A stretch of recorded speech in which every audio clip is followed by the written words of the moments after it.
El tema de hoy se titula Honrando a Dios con nuestros cuerpos.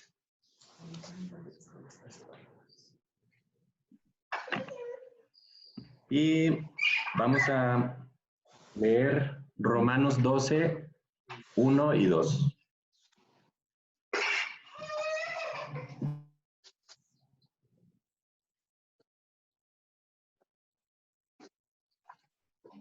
¿Quién lo quiere leer? Romanos 12, del 1 al 2.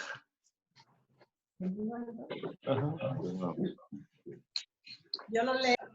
Ajá. Así que, hermanos, os ruego, por las misericordias de Dios, que presentéis vuestros cuerpos en sacrificio vivo, santo, agradable a Dios, que es nuestro culto racional. No os conforméis a este siglo, sino transformaos por medio de la renovación de vuestro entendimiento, para que comprobéis cuál sea la buena voluntad de Dios, agradable y perfecta. Gracias. Entonces, fíjense qué interesante. Nos está diciendo aquí Pablo que por la misericordia de Dios nos presentemos nuestros cuerpos en sacrificio vivo, santo y agradable a Dios, en culto racional, y que no nos conformemos a este mundo, o sea, que no nos hagamos a la forma de este mundo. Hacerse a la forma de este mundo pues tiene muchas explicaciones. Puede ser a la manera de pensar, a la manera de actuar, etcétera, etcétera. Y dice que debemos de transformarnos por medio de la renovación de nuestra mente o de nuestro entendimiento, y que debemos discernir cuál es la buena, agradable y perfecta voluntad de Dios. Pero bueno, nuestro versículo que habla del tema es que debemos presentarnos como sacrificios vivos, nuestros cuerpos. ¿Qué creen que pueda significar esto de presentar nuestros cuerpos en sacrificio vivo? ¿Quién quiere opinar? Pues vivo.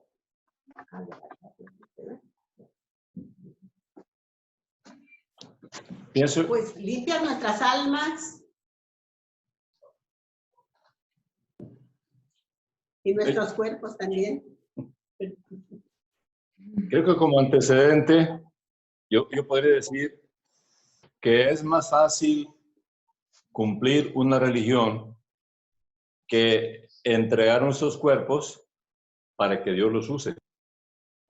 Es mucho más fácil el dominguito o el Shabbat incluso, o cualquier día que la gente escoja, juntarse, cumplir los ritos de una agrupación religiosa, sentirse psicológicamente aliviada, perdonada y con la capacidad para hacer lo que quiera durante toda la semana, ¿no?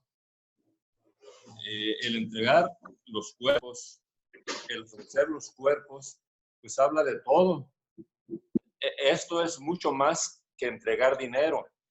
La gente puede ser atenta y dar billete, repartir dinero, si tiene dinero, repartirlo a la gente que necesita. Sin embargo, de eso a entregar el cuerpo para que Dios lo use como Él quiera, hay una gran diferencia.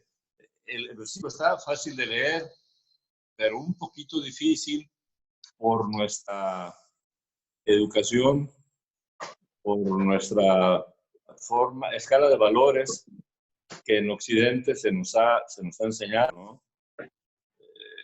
Ser competitivos, ser los mejores, ser excelentes en lo que hacemos, etcétera. Pero todo eso, nada le induce a uno como para decir, sométete a Dios, entrégate, ponte en paz y Él que te diga qué vas a hacer, ¿no?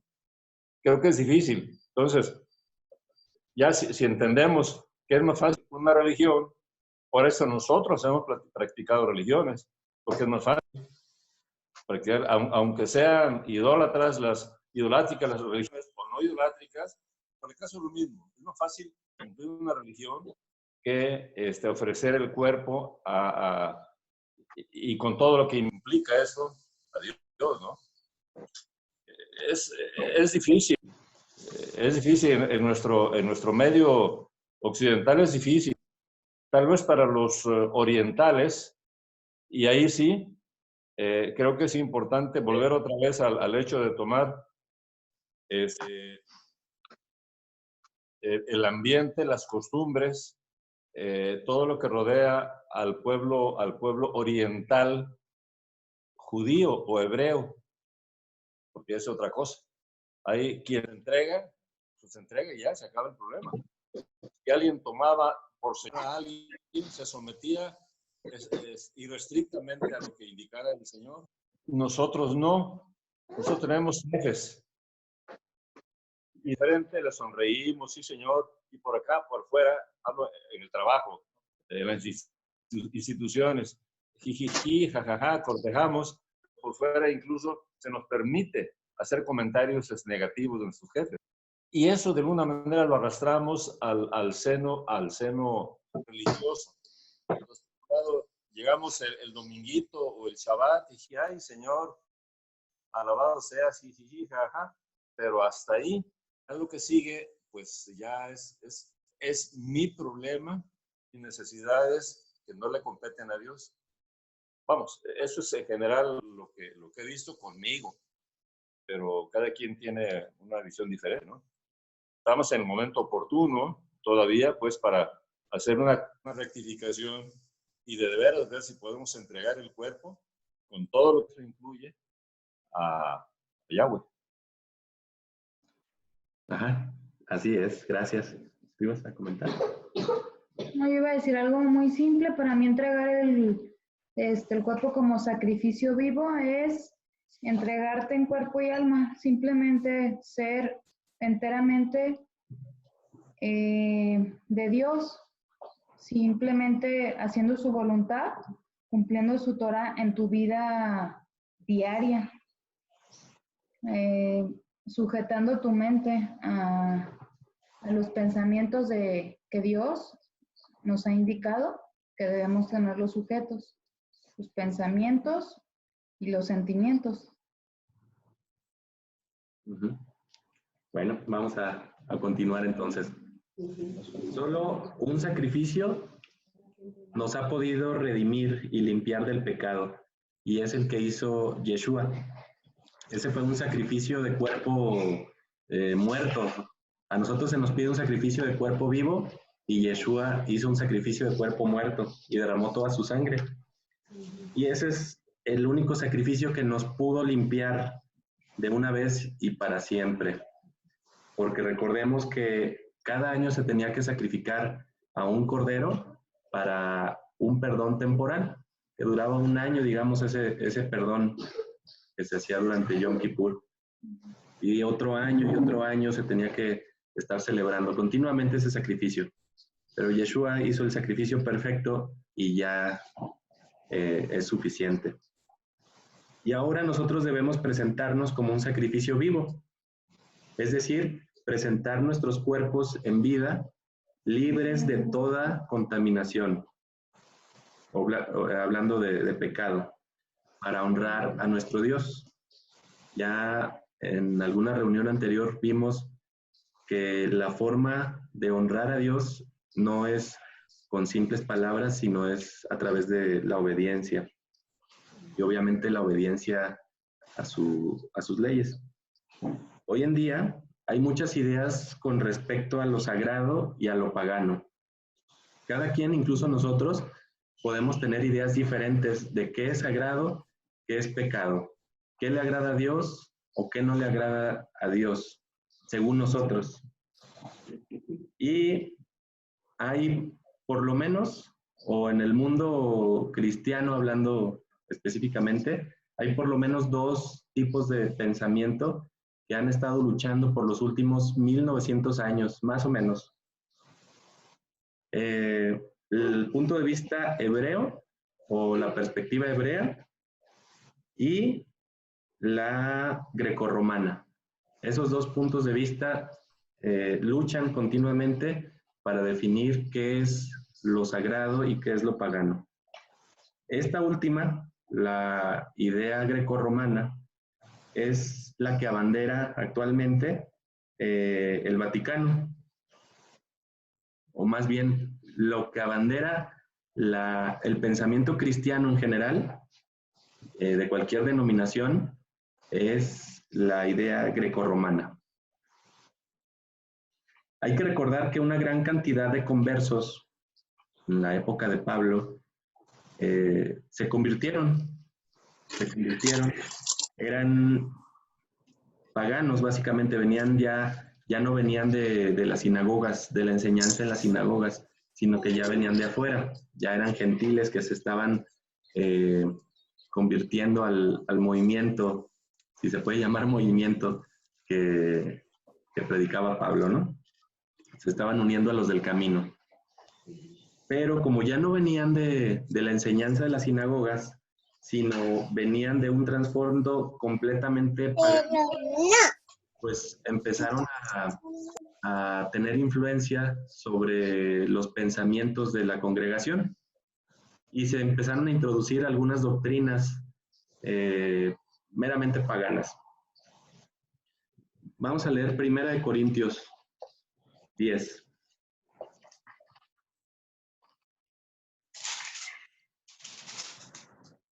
Del 14 al 22. Dice, por tanto, amados míos, huyan de la idolatría. Les hablo como a personas sabias. Juzguen ustedes lo que digo. La copa de acción de gracias que bendecimos no es la comunión de la sangre del Mesías. El pan que partimos no es la comunión del cuerpo del Mesías.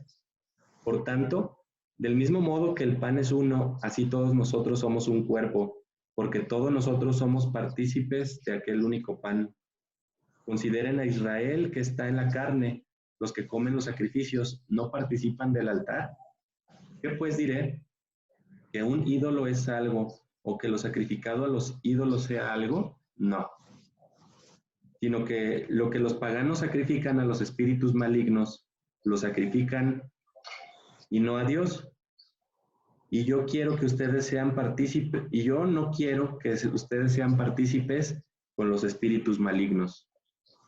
No pueden beber la copa de nuestro Señor y la copa de los espíritus malignos. No pueden participar de la mesa de nuestro Señor y de la mesa de los espíritus malignos. ¿O acaso provocaremos a celos a nuestro Señor? ¿Acaso somos más poderosos que Él? Aquí Pablo le está hablando obviamente ya a conversos que vienen de un contexto pagano, ya no tanto de las sinagogas, porque aquí ya está hablando a personas que sacrificaban o que adoraban imágenes, y Pablo está diciendo que todo lo que es sacrificado puede ser adoración, puede ser sacrificio como tal de un animal o de un alimento. Dice aquí que está sacrificado a los ídolos. Y entonces no podemos combinar lo sacrificado a los ídolos y lo sacrificado a Dios. Es decir, que no podemos hacer una combinación de lo pagano y de lo santo. Y esto incluye, pues, algunas celebraciones también. Ahora, 2 Corintios 6:13.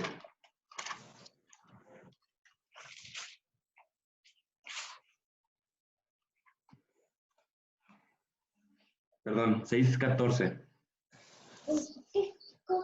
No tengan... El 14 al 17. Sí, el 14. Perdón, ¿me repites la cita, please? 2 Corintios 6:14. No tengan yugo con los incrédulos, porque ¿qué vínculo tiene la justicia con la iniquidad?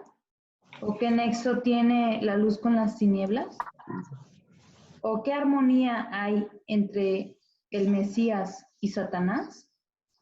¿O qué parte tiene el creyente con el incrédulo? Exactamente. Entonces Pablo aquí está diciendo que no debemos tener yugo con los incrédulos. No quiere decir que no tengamos amistades que tengan otro tipo de pensamiento o de creencia, sino que está hablando de una forma más profunda y espiritual, y a lo mejor de algún otro tipo, ¿no? Pero basándonos en lo espiritual. Dice que no podemos tener armonía entre el Mesías y Satanás? ¿Qué parte podríamos tener como creyentes entre los incrédulos? Pues nada, no debería de haber nada en común. Y si nos ponemos a pensar, durante siglos y siglos, lo santo y lo profano han estado combinados. Hay mucha similitud entre unos y otros. Y aquí dice que no debemos tener en absoluto similitud. Por ejemplo, voy a hablar ahorita se me vino el ejemplo de una forma de predicar de una de las denominaciones cristianas que son los Testigos de Jehová. A todos yo creo que nos han llegado aquí a la puerta y te preguntan, lo primero que hacen es preguntar, ¿crees en Dios? Pues que sí. Y entonces hacen una serie de preguntas ya bien estudiadas y encaminadas y te dicen, ¿ves? Somos muy parecidos, creemos casi lo mismo. Y ya empiezan a decir su doctrina, ¿no? Pero ahí está la combinación. Hay una similitud, hay una combinación entre lo santo y lo profano. Y si vemos denominación con denominación, católicos y evangélicos, o católicos y testigos de Jehová, o cristianos y mormones, etcétera, entonces todos vamos a tener en común cosas. Y poquitos, si se ponen a pensar, son muy poquitos los detalles que hay de diferencia entre unos y otros, entre algunas doctrinas y otras doctrinas. Básicamente son 2, 3 puntos lo que hay de diferencia, ¿no? Y aquí Pablo nos dice que no debemos de tener esa poquita diferencia. Debe ser un abismo de diferencia, ¿no? No debe de haber comunión. Primera Tesalonicenses 1:9.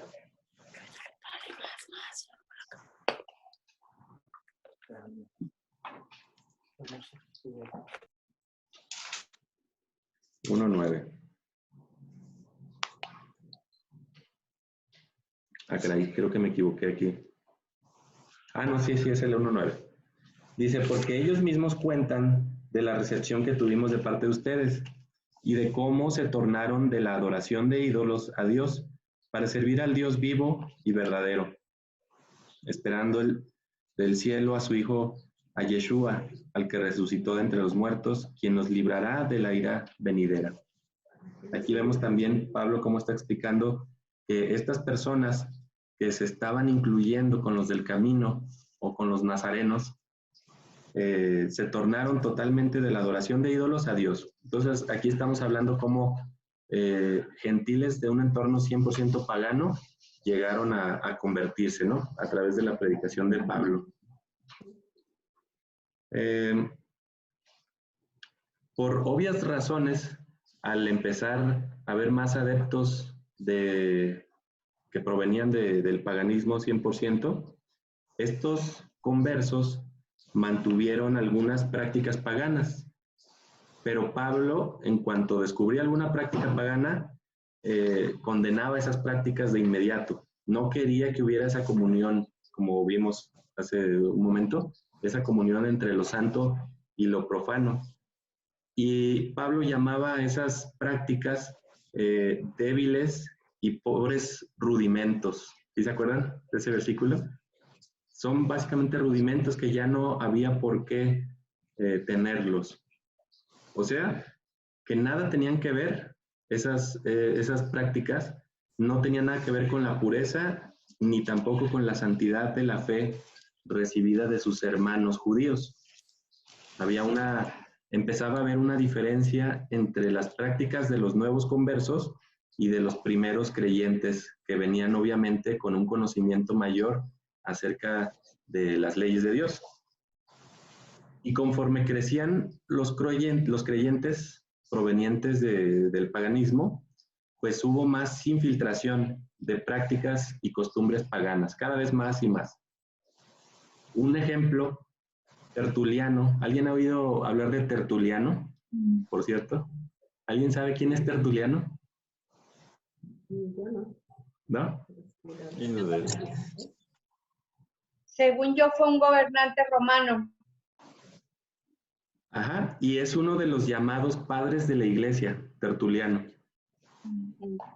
Entonces, fíjense, Tertuliano dijo, para nosotros los días del Shabbat, las lunas nuevas y las fiestas judías nos resultan extrañas. Pero ahora la Saturnalia, las fiestas de Juno, la Brumalia y la Matronalia son ya fiestas frecuentes, o sea, las adoptaron. Como las fiestas judías, ellos llamaban fiestas judías equivocadamente, les resultaban extrañas, pues entonces, como eran muy frecuentes las fiestas de Juno, Brumalia, Matronalia y Saturnalia, pues las adoptaron y se quedaron. Es decir, para el año 260 ya de nuestra era, las convocaciones de Yahweh, o sea, las fiestas de Yahweh, ya habían sido abandonadas prácticamente al 100% por los cristianos. Y en su lugar se introdujeron fiestas 100% paganas. Y ahora estaban injertadas, los cristianos estaban injertados en un árbol diferente al olivo, probablemente un árbol desconocido. Ya no aquel olivo al que tenían que haber sido injertados originalmente, sino que ahora se injertaron probablemente en un árbol de espinos, con espinos. No sé si han visto unos árboles muy bonitos que tienen un montón de espinas grandotas. No sé qué clase sean. ¿En el tronco? Ajá, en el tronco, exactamente. Ceibas, ¿no? Sí. ¿Ceibas? Las he visto. Ajá. Entonces, probablemente los cristianos se injertaron en una ceiba y no en un olivo. Así se llama.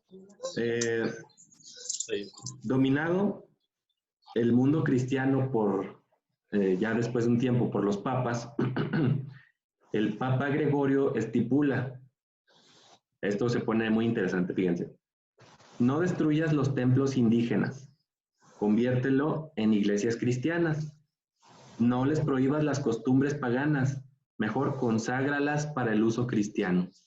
Y de esta manera todavía se infiltraron más prácticas paganas supuestamente cristianizadas ahora, ¿no? Entonces, los paganos se sintieron como en casa. No hubo mucho problema entre convertirse de su paganismo a una idea cristiana grecorromana, porque prácticamente les dejaron lo mismo hasta la fecha. Si se fijan, ¿cómo es la adoración, por ejemplo, a la Virgen de Guadalupe? La Virgen de Guadalupe se supone que es una, ¿cómo le llaman ahora? Una Advocación. de la Virgen María. Advocación. Ajá. Entonces, si la Virgen María es de un contexto cristiano, digamos, y si se pudiera adorar a alguien diferente a Dios, pues nada tiene que ver las danzas aztecas que le hacen a la Virgen de Guadalupe. Ahí vemos cómo se fue mezclando todavía más el cristianismo con el paganismo. Y hasta la fecha se van introduciendo prácticas paganas prácticamente día con día.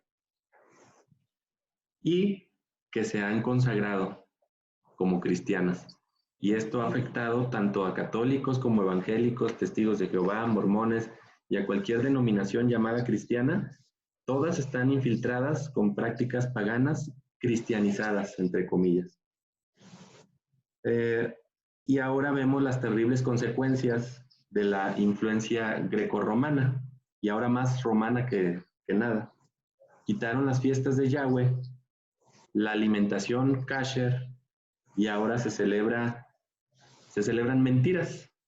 Por ejemplo, la Navidad, se permite, más bien ya no hay problema en la convicción de los cristianos al no tener una alimentación adecuada de acuerdo a las leyes de Dios. Quitaron el Shabbat por el día de la adoración al sol y no hay problema. No ha habido ningún problema desde hace 1900 años más o menos. Nadie se ha quejado porque hemos estado en una comodidad increíble y como vimos hace rato, como todo ha sido fríamente calculado y combinado, entonces no hay problema, nos sentimos a gusto y creemos que los padres de la iglesia tenían razón al haber cambiado por su autoridad, no la de Dios, sino por la autoridad de los padres de la iglesia, cambiaron las fiestas, cambiaron los días santos para Dios, cambiaron la alimentación que Dios había establecido y nos hemos sentido a gusto. Pero ahora, si queremos honrar a Yahweh con nuestro cuerpo, debemos separar nuestro cuerpo, separarlo o apartarlo de todo lo impuro. Y todo lo impuro se refiere a todo lo impuro. Con respecto a la alimentación, con respecto al adulterio, a la fornicación, porque nuestro cuerpo es el templo del Espíritu de Dios, del Espíritu Santo. Y ahora unas preguntas. ¿Quién de nosotros querrá ser un sacrificio vivo para Yahweh? Yo. Uy, yo también, pero qué difícil. Entonces, ¿están dispuestos a honrarlo con todo su cuerpo? Sí. ¿Podrán más las tradiciones que los mandamientos de Dios? No. Esperamos que no. Esperemos que no, así es. Pues bueno, ¿alguien tiene algún comentario o pregunta? Fueron muy listos en enseñarnos que no había problema porque todos los días son del Señor. Entonces, era lo mismo si lo hacíamos en sábado o en domingo o el día que quisiéramos, porque todos los días son de Él. Y como es más fácil, pues más a gusto también. Cuando no hay ese remordimiento, porque está pensando uno que está bien eso y mira qué fácil, qué a gusto, qué bonito. Sí, ahorita dijiste una palabra clave. Probablemente como estamos tan a gusto, porque se nos ha quitado ese concepto del verdadero temor a Dios y se nos ha inculcado un temor reverente. Reverente. Y no, un temor debe ser casi terror. Moisés, este otro Isaías, Pablo mismo, ¿no dijeron que estar ante la presencia de Dios es terrible? Es espantoso, dijeron. Espantoso estar ante la presencia de Dios. Y ahora, no, tenemos un Dios bonachón, nos permisivo, y como ya tenemos ese concepto de Dios, pues ya podemos hacer lo que sea. La doctrina de la gracia mal entendida para diferenciarnos del legalismo fue lo que más fácilmente nos sigue sacando, o sigue sacando a muchos de nuestros hermanos de ese estado de cosas. Cuando se habla de que Pablo habló de la libertad y estamos en la gracia, y obviamente nada tenemos que hacer con la ley, porque la ley es maldición. O sea, hasta ese grado se atreve el hombre a hablar de las cosas santas, de las cosas divinas, como es la ley de Dios, ¿no? Y eso pues está más fácil. Oye, qué padre, si tú escuchaste en una congregación cristiana al pastor decir, ahí por Plaza del Sol, hermanos, estamos en la gracia, podemos pecar. ¿Te acuerdas? Tú nos platicaste. Entonces, pues la gente está contenta. Oye, estamos en la gracia. ¿Para qué queremos ley? ¿Para qué queremos nada? Mejor hacemos exactamente lo que nos da nuestra regalada gana, sin pensar en que a Dios le agrada o no le agrada lo que hacemos. Afortunadamente estamos en la época del conocimiento y los aparatejos como esos que tenemos enfrente de nosotros, que nos permiten comunicarnos, y le apretamos a Google y le ponemos ahí lo que queremos saber. Y ya, le apreté en la mañana o ayer, a ver Google, dime los montes de Roma. Aquí están los 7, mira, el Palatino, el Capitolino, el Quirinal, el Celio, el Aventino, el Esquilino y el Viminal. Fácil. Y así podemos preguntarle de quien nos dé la gana, ¿no? Y ahí tenemos mucha información. Gracias a Dios que ahora estamos en esta posibilidad de que no nos engañen tanto los líderes religiosos, ¿no? ¿Quieres contarlo? Ahora falta, ya está fácil que no nos engañen, pero ahora falta que la gente quiera quitarse esos engaños. Es otra Aún cosa. sabiendo, lo sigan haciendo deliberadamente. Ahora falta que quiera la gente.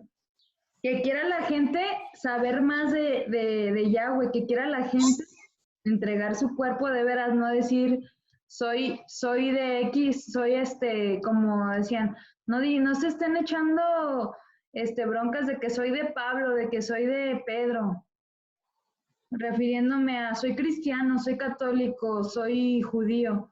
¿Qué dicen tus hechos? ¿Eres hijo de Yahweh o no eres hijo de Yahweh? Porque aquí lo que importa es que si eres hijo de Yahweh, no de qué religión seas, no a qué grupo pertenezcas, no cuántos clientes o adeptos estén en tu congregación, sino de verdad estás dispuesto a buscar más allá de lo que te dicen, de buscar más allá, ya que está tan accesible la información.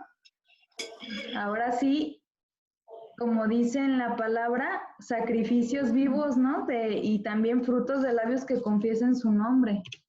¿De veras vas a confesar su nombre? Conociendo cómo es el verdadero Yahweh, no el que te han enseñado. Entonces, ojalá Yahweh quiera que la gente queramos buscarlo, ir más allá de la leche que nos han enseñado, que hemos aprendido, ir más allá, buscar, investigar, ya que está tan accesible. Ya está con los dispositivos, ¿cómo se llaman? El Google Home. El Google Home ya ni siquiera necesitas prender la computadora, no, nada más le dices, ok Google, y ya le preguntas lo que sea y te dice. O sea, así de fácil está. Ahora falta que quieran, eso sí, el querer como el hacer lo pondrá Dios y nosotros lo tendremos que poner en práctica y aprovecharlo. Que por cierto, ahorita que dice Shari, eso de que no tengan broncas, de que yo soy de Pablo, y yo soy de Pedro, y yo soy de Juan. También Pablo dice, ya no hay más judío, ya no hay más griego. Pero si se fijan, no dice, ya no hay más israelita. Estaba hablando de las religiones judías, fariseicas, de las religiones griegas, romanas, etcétera, pero nunca de la eliminación de un pueblo como tal, que es el pueblo de Dios, el pueblo de Israel. Y abundando más en lo que dice Shari, bueno fuera que como creyentes actuáramos como el pueblo de Israel, como lo que leímos ayer, que van descubriendo la Torá y que la van leyendo y que van viendo que estaban en la fecha que tenían que celebrar algo que no sabían porque tenían 70 años fuera de sus costumbres, fuera de su tierra, fuera de sus celebraciones, pues toda esa gente ya no sabía ni qué, pero leyeron la ley y lloraron, dice, lloraron de alegría, de emoción, de saber su identidad y entonces dijeron, no, pues aquí dice que debemos de festejar Sukkot y estamos en la fecha de Sukkot, traigan rápido ramas. Se apuraron para obedecer. Ojalá que nosotros así nos apuremos al descubrir los mandamientos de Dios. ¿Alguien más quiere opinar? Yo, ahorita que, como lo que comentaba Chari, ¿no? De si eres de Pablo y así, ayer que preguntaste si escuchábamos hablar a alguien pues más profundo, ¿no? De la lechita, ya nada más que no comenté, pero estaba escuchando un predicador que a veces ha venido aquí, a Loreto, es de Estados Unidos, que dice que normalmente cuando hay un nuevo movimiento de Dios, hay 5 grupos, o sea que él podría clasificar 5 grupos de personas, ¿no? Que son los perseguidores, los oponentes, los tibios los que no quieren hacer nada y o sea, por ejemplo, los perseguidores, que casi siempre son de las mismas, incluso de la misma iglesia, ¿no? De denominación con denominación, que somos más perseguidos por la misma iglesia, los que, digamos, a los que nos cae la onda de lo nuevo que está haciendo Dios. Después los perseguidores, esos son los perseguidores, los oponentes, pues todos, ¿no? No quieren el cambio, todos están hablando de la misma iglesia, pues esto nunca se ha hecho en esta iglesia, no, pues aquí siempre se han hecho las cosas así. Los que ni cuenta se dan, así como que están tan en el mundo, ¿no? En sus trabajos, a lo mejor sí van a la iglesia, vienen, pero los tibios. Porque comentaba, ¿no? O sea, cuando Jesús nació, pues, ¿dónde estaban los líderes? ¿Dónde nadie se dio cuenta? Se dio cuenta los pastores, los hombres sabios y poquitos, ¿no? Entonces, así, puede hacer gran cosa Dios y algunos no se van a dar ni cuenta. Otros, los que quieren estar ahí, pero sin poner nada, ¿no? Como nada más recibir el alimento sin poner ningún esfuerzo. Y pues los otros, los que realmente queremos ser parte y vamos a ser parte de lo que está haciendo Dios, ¿no? Y creo que tiene mucha razón.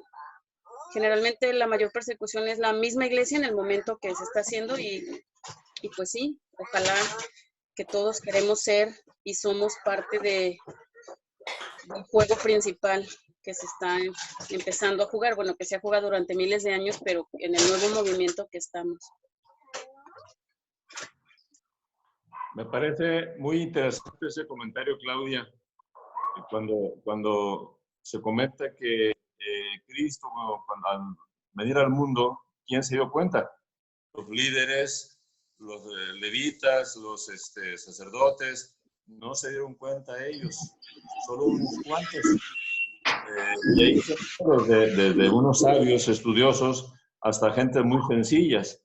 Y ahora yo le agrego, y ahorita en este momento, que estamos en principios del fin, es objetivo lo que estamos viendo. Pregunto, ¿quién de los líderes se ha puesto a, hermanos, prepárense porque ya falta muy poco, si es que seremos arrebatados, falta muy poco para que ya se venga las catástrofes?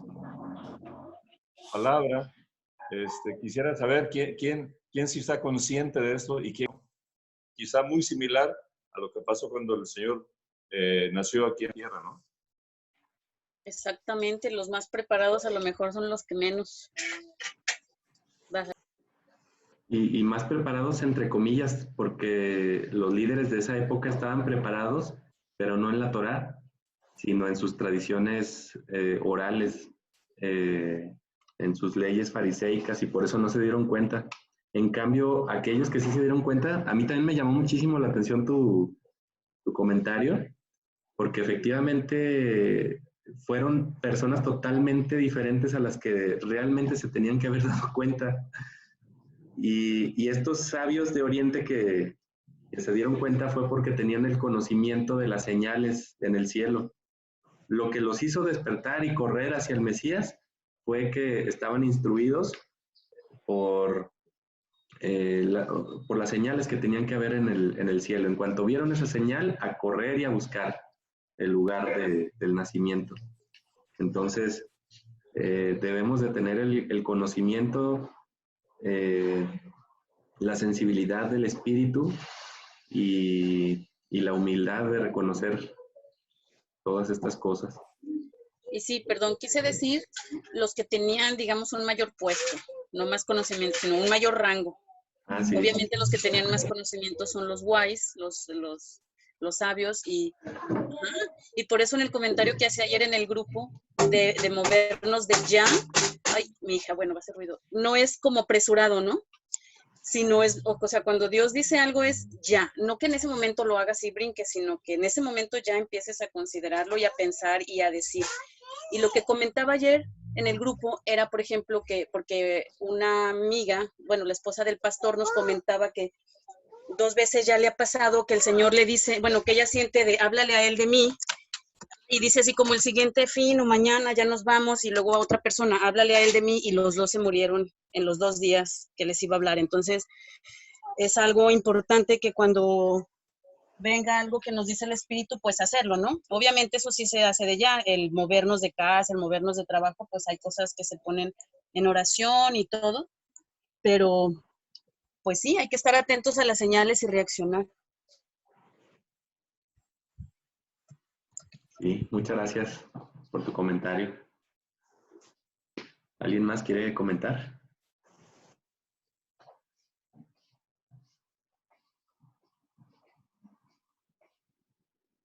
Fíjense qué padre estas reuniones porque nos ha permitido conocer a través de los comentarios de cada quien, nos permite crecer.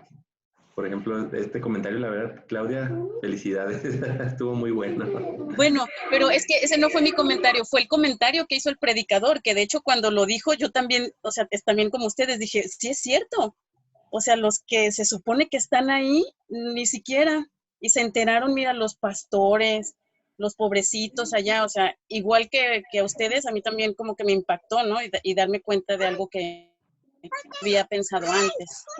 Pero Sí, fue de él, se llama Cliff Bell. sí. Que por cierto, nos tocó estar ahí en Belén en las, ¿cómo le llaman? ¿El qué de los pastores le llaman? La montaña de los pastores, o algo, no me acuerdo cómo se llama, algo de los pastores, pero es un lugar que yo no me lo imaginaba de esa forma. Está lleno de cuevas y ahí vimos dónde vivían los pastores y dónde guardaban los animalitos y todo eso muy, muy bonito. Y me imaginé la escena cuando se les aparece el ángel, pues tuvo que haber sido increíble. Por cierto, Ale, la que está conectada ahorita, es la persona que les comentaba que en el Vaticano vio a la Santa Muerte. Les platiqué, Ale, el otro día. A ver, creo que tiene apagado el micrófono. Sí, lo tenía apagado, pero ¿qué les platicaste? No escuché. Ah, que en tu visita al Vaticano viste a la Santa Muerte, allá abajo. Ah, sí, bien padre. Bien padre. Al lado, sí, ahí en medio de todas de las catacumbas de los padres, de los papas, entre la de Juan Pablo II y no me acuerdo qué otro papa, pero ahí estaba. Ándale. Estaba haciendo guardia entonces. En medio de las tumbas, ándale. Peor Sí, tantito. y le dice, hola, le está saludando. Y le dice, hola. Hola. ¿Alguien más quiere comentar o preguntar?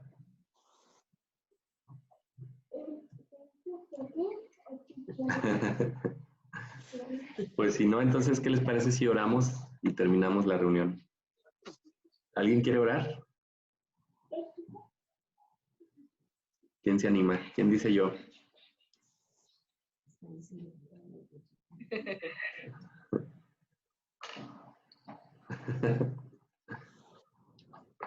¿Nadie? ¿Nadie dice yo? Oye, Arturo, Ajá. muy tímido para orar, ¿no? Sí. Muy, muy tímido, porque de hecho está Emma con todos los años sabiendo orar, está Minerva, Aide, y en la oración como que les da mucha timidez y se desconectan, no quién sabe qué hacen por ahí. Hola, tu Minerva. ¿Qué tal si oras, Minerva? No, porque no sé el volumen. Hola. Sí, ya. Hola, hola. Sí, yo Hola. oro para despedirnos. Vamos orando. Señor Dios, Padre nuestro, gracias por este momento en donde escuchamos tu palabra, donde es examinada, Señor. Quiero pedir que a todos los presentes nos des mucha sabiduría y comprensión, Señor, de lo que tú quieres decirnos a través de tu palabra, Padre Santo.